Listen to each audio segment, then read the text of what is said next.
Assalamualaikum warahmatullahi wabarakatuh. Salam sejahtera buat kita semua. Perkenalkan, saya Arifin, seorang mahasiswa Universitas Dian Nusantara, jurusan manajemen. Tidak lupa saya ucapkan terima kasih banyak kepada dosen pembimbing, yaitu Bapak Didin Hikmah Perkasa, SEMM, yang telah memberikan kesempatan kepada saya untuk mempresentasikan tugas besar di mata kuliah Manajemen Kompensasi dan Hubungan Industrial. Orang bijak mengatakan bahwa pendidikan bukanlah persoalan untuk berangkat ke sekolah dan ke kampus, lalu untuk mendapatkan ijazah. Tapi bagaimana memperluas wawasan dan menyerap di lingkungan kehidupan. Baiklah rekan-rekan, pada kesempatan kali ini saya akan menyampaikan presentasi dengan materi Manajemen Sumber Daya Manusia dan Lingkungan Organisasional.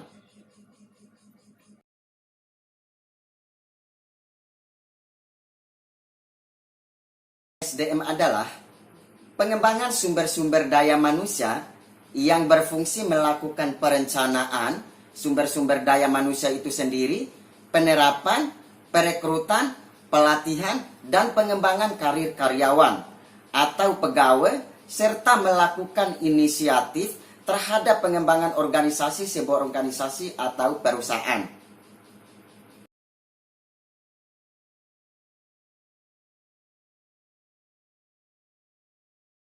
Di dalam menjalankan kegiatan baik di organisasi atau di perusahaan, itu dibutuhkan sumber-sumber daya manusia yang berkompeten di berbagai bidangnya masing-masing. Dalam menjalankan kegiatan di sebuah perusahaan dan organisasi juga diperlukan sumber-sumber daya manusia agar kegiatan berjalan dengan lancar, berjalan dengan semaksimal mungkin, dan mencapai sebuah target di perusahaan itu sendiri. Fungsi manajemen adalah yang pertama perencanaan ataupun planning, terus yang kedua penggerakan ataupun actuating, yang ketiga pengorganisasian ataupun organizing, dan yang keempat pengendalian ataupun controlling. Yang mana manajemen sumber daya manusia ini memiliki tujuan meningkatkan kontribusi produktif orang-orang yang ada dalam perusahaan melalui sejumlah cara-cara yang bertanggung jawab secara strategi, secara etis maupun secara sosial. Manajemen SDM mendorong para manajer dan tiap karyawan untuk melaksanakan strategi-strategi yang telah ditetapkan oleh perusahaan itu sendiri. Selanjutnya adalah komponen dan peranan MSDM. Adapun komponennya, yang pertama pengusaha, yaitu setiap orang yang menginvestasikan modalnya untuk memperoleh pendapatan.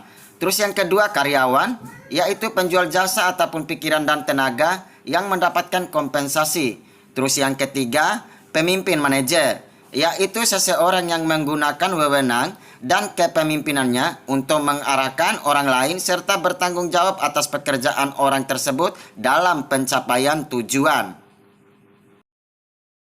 Selanjutnya adalah peranan manajemen SDM.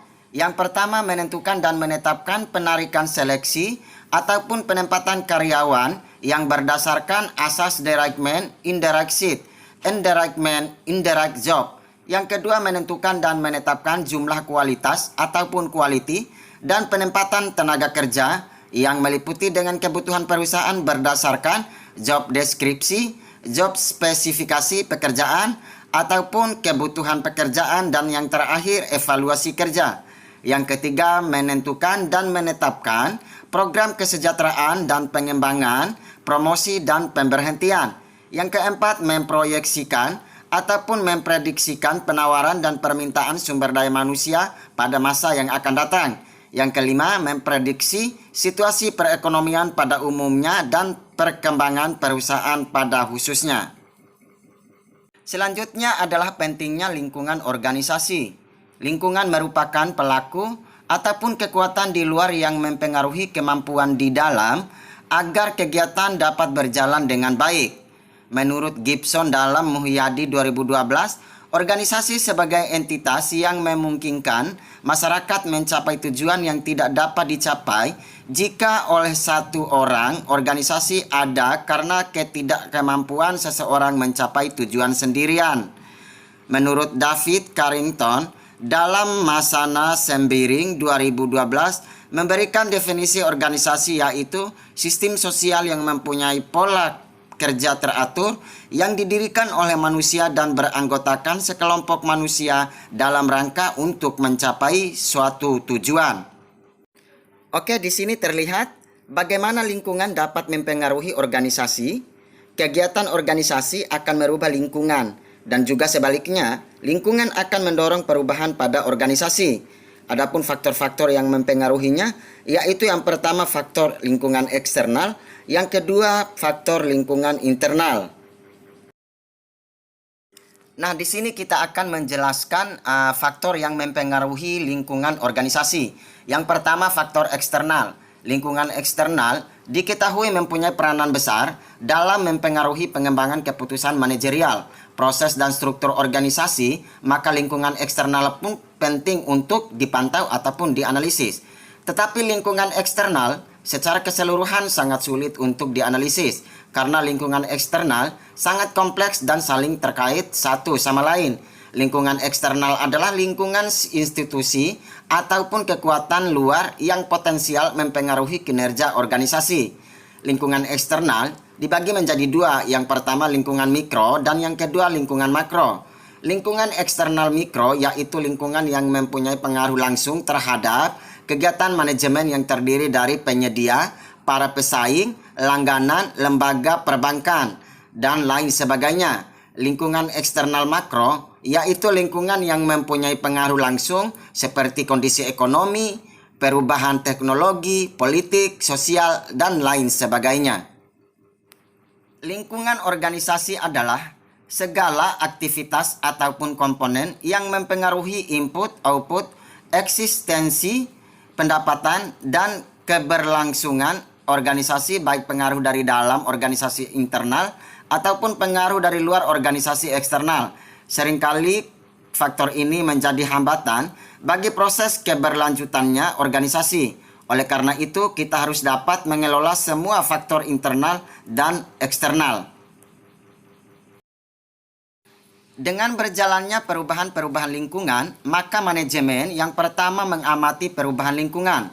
Pihak manajemen SDM harus selalu menginformasikan terjadinya perubahan lingkungan melalui keikutsertaan dalam berbagai asosiasi profesional menghadiri acara seminar, memperluas pengetahuan formal, dan banyak membaca dari berbagai media massa dan lain-lain. Yang kedua, mengevaluasi dampak perubahan lingkungan. Apabila informasi baru diperoleh, maka pihak manajemen SDM akan mengevaluasi dampak informasi tersebut terhadap organisasi pada saat ini dan pada masa depan. Yang ketiga, mengambil langkah-langkah proaktif. Pihak manajemen SDM melakukan langkah-langkah pendekatan dalam mencari kesempatan ataupun hasil evaluasi dampak perubahan lingkungan tersebut untuk membantu organisasi mencapai tujuannya. Dan yang keempat, memperoleh dan menganalisis umpan balik hasil dan aktivitas proaktif karyawan dan dievaluasi. Dalam menghadapi situasi lingkungan yang terus berubah, menuntut pergeseran peran manajemen sumber daya manusia dari paradigma lama yang berfokus pada implementasi fungsi operatif menuju paradigma baru yang berfokus pada empowering human capital dalam menjalankan knowledge management. Maka manusia sebagai salah satu sumber daya harus mempunyai nilai kompetensi dengan selalu mengikuti perkembangan zaman, dengan selalu meningkatkan ilmu pengetahuan. Eksistensi sumber daya manusia dalam kondisi lingkungan yang terus berubah tidak dapat dipungkiri. Oleh karena itu, dituntut kemampuan beradaptasi yang tinggi agar mereka tidak tergilas oleh perubahan itu sendiri. Sumber daya manusia dalam organisasi harus senantiasa berorientasi terhadap visi, misi, tujuan, dan sasaran organisasi di mana dia berada di dalamnya. Sekian presentasi dari saya. Semoga bermanfaat teman-teman semua. Lebih dan kurangnya saya mohon maaf yang sebesar-besarnya. Terima kasih banyak. Wassalamualaikum warahmatullahi wabarakatuh.